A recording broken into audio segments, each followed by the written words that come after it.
Hey neighbor. Richard. Hi, how are you? I'm fine, a little peeved actually. Oh no, really? What's going on? Wanna come inside so we can talk about it? Sure, why not? So, what's the matter, Richard? So, I've been scrolling on Twitter, and all these people are talking about increasing gun control. It's so wrong. Whoa there, Richard. With all due respect, the current state of our country is abysmal. It's like I'm hearing about another shooting every week. I hear ya, but come on, you know the Second Amendment protects us citizens from the government controlling our right to bear arms. Well, it sure can be interpreted that way, but while technically the Constitution states that while you can own a gun, nowhere does it say they can't impose any regulations and such. Marvin, it says the right to bear arms shall not be infringed. Even if that's true, that is a ridiculous point. So anyone should be able to own a gun? Even someone who has clear intentions of doing harm to others with it? Well, it's the police's duty to stop those with ill intentions and a gun. The police aren't going to be babysitting us 24/7. How are we going to defend ourselves in the meantime on the chance that a police officer is nowhere near the premise when we need them? Which brings me to my next point. You're right, they won't be there all the time. That's why we need to equip ourselves with what is necessary to preserve our own lives. Yes, Richard, it certainly is true you could be armed yourself and deter the prosecutor from shooting you. But what if he didn't? What if instead of backing off you guys cause a shootout, trading shots back and forth? You could seriously endanger any bystanders. I can't control what he'll or won't do. All I know is whatever would happen would be self-defense. What else am I supposed to do? Let myself get shot? Okay, what about this? Stay with me now. What if he never had a gun in the first place? That's impossible. There are already too many guns in circulation, you can't possibly find and destroy them all. Not to mention dealing with those who don't want to give their firearm up in the first place. Well, it would be better than putting more guns out there. If we do our best to track these down, arrest those caught with any, it will make a criminal find themselves struggling to find any guns. Marvin, let me pose you this. Look at Chicago. They have heavy gun control laws and restrictions, yet they have some of the highest crime rates in the country.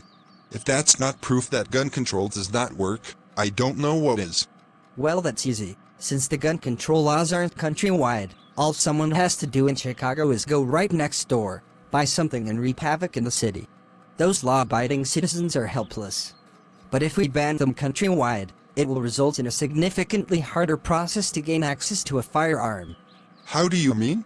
If we outright make firearms illegal to all but military and police personnel, we'll try our best to arrest those caught with them, get rid of as many as they can, and someone would find significant difficulty sneaking some in the country, especially with airline security and country border patrol.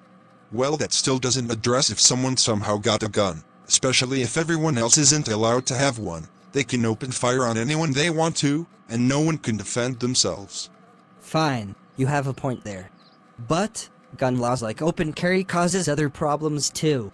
There are too many instances where people might be arguing, maybe about something far from actually that serious, get heated, and shoot whoever they're arguing with because they're emotional, when the situation in no way warranted it. Well, in that case, the government will take care of them, maybe punish them greatly. Well, that's great, except the person would already be dead. You know, in Georgia, police cannot intervene with someone with a gun until they make it very clear they're about to fire. So police have to make a split-second judgment call, where if they go too early, they could get sued for violation of their rights. But too late, someone or multiple people are already dead. In any case, if we give control to the government to our guns, what's to stop them from asking for more power in our lives? This is America, home of the free. I don't want the government to tell me how to live my life. Listen, Richard, I understand why this is so important to you, but in my opinion, everyday citizens can't be trusted with firearms. Look at the recent school shootings. Most of them are minors with no reason to have been anywhere near a gun in the first place. It's the parents who left it lying around in their house recklessly that killed those innocent kids. If there were restrictions, such as a requirement to conceal weapons in your home, that minor would not have access to a gun, and would have not been able to shoot up a school. Marvin, those are mentally unwell people. Most Americans with firearms use them for sport or basic self-defense. We shouldn't all be punished for some sick people who happen to have firearms. I understand where you're coming from, but look at some Americans in the South. Whoever I've asked that have a firearm in their home, I ask what they would do if there were an intruder in their house. Whether or not the intruder were armed or unarmed, the answer was shoot. Well, yes, they have to protect their home. Yes, but shooting someone ends their life. It should be a last resort. These people are so blood-hungry that they cannot recognize the fact that ending someone's life as a first impulse is abnormal. Well, when you put it that way. Look, I agree with you. There are too many guns for us to reasonably get rid of them all. And the Second Amendment was instated for a reason. All I am saying is that there should be laws in place where not just anyone who wants a gun can access one. That would be very dangerous. I guess we agree on that. Yes, we should be careful and make sure whoever is buying this gun is both mentally fit and trained properly to have it equipped. Yes, exactly. If they are trained, they will absolutely know what they're doing with it, and be smart enough to not use it recklessly or when their emotions are high. Well, it was nice talking to you, Marv. We should have more political debates sometime. Whatever you say, boss. Have a good rest of your day. Adios, amigo. After a while, Crocodile.